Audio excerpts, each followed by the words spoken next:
Comment puis-je garder mon espérance et maintenir une ferme assurance?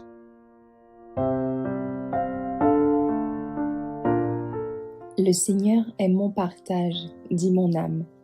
C'est pourquoi j'espère en lui.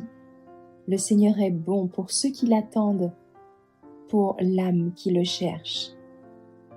Il est bon que l'homme espère et attende tranquillement le salut du Seigneur. Lamentation 3, versets 24 à 26. Reposez-vous sur le Seigneur. Notre Père céleste a 1000 façons de subvenir à nos besoins, dont nous ne savons rien.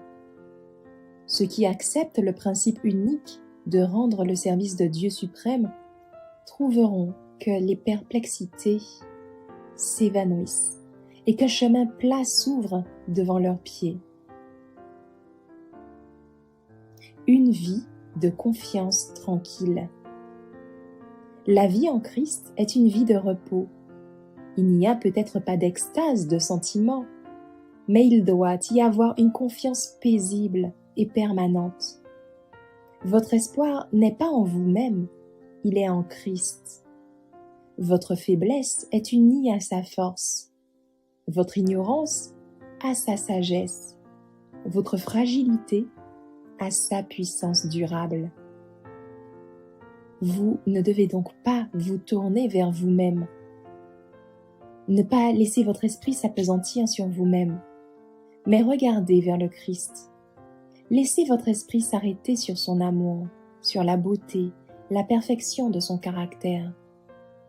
Christ dans son abnégation, Christ dans son humiliation. Le Christ dans son amour incomparable, voilà le sujet de la contemplation de l'âme. C'est en l'aimant, en l'imitant, en dépendant entièrement de lui, que vous serez transformés à sa ressemblance. Une vie consacrée. Si nous abandonnons nos vies au service de Dieu, nous ne pouvons jamais être placés dans une situation pour laquelle il ne puisse nous faire sortir. Quelle que soit notre situation, nous avons un guide pour diriger notre chemin.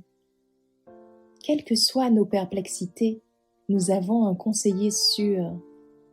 Quelles que soient nos peines, nos deuils ou notre solitude, nous avons un ami compatissant. Si, dans notre ignorance, nous faisons des faux pas, le Christ ne nous abandonne pas. On entend sa voix claire et distincte qui dit « Je suis le chemin, la vérité et la vie ».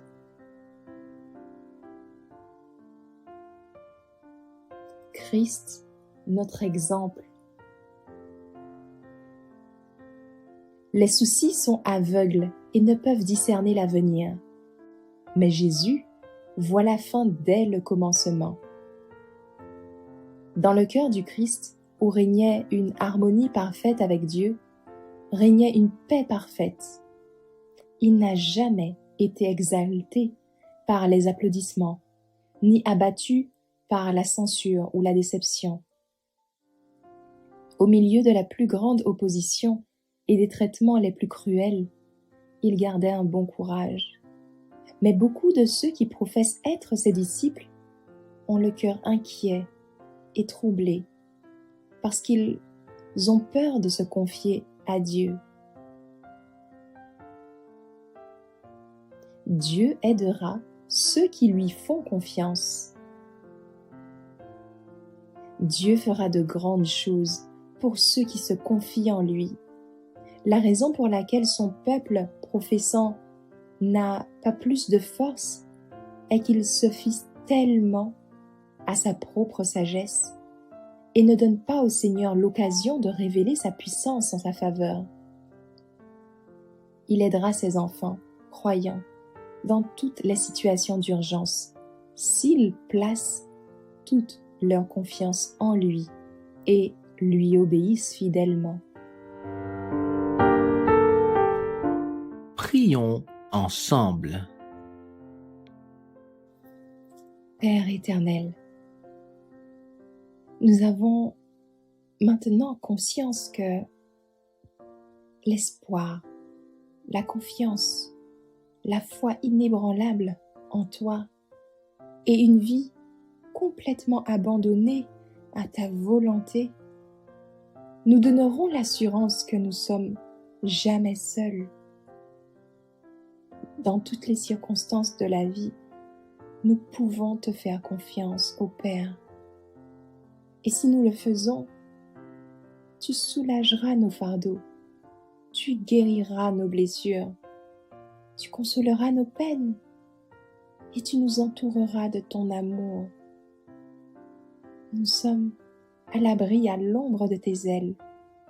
Sous tes ailes, Père éternel, nous sommes protégés, soignés et choyés. Merci Seigneur pour ton amour. Garde-nous dans ta paix, dans la foi. En Jésus, nous t'en prions.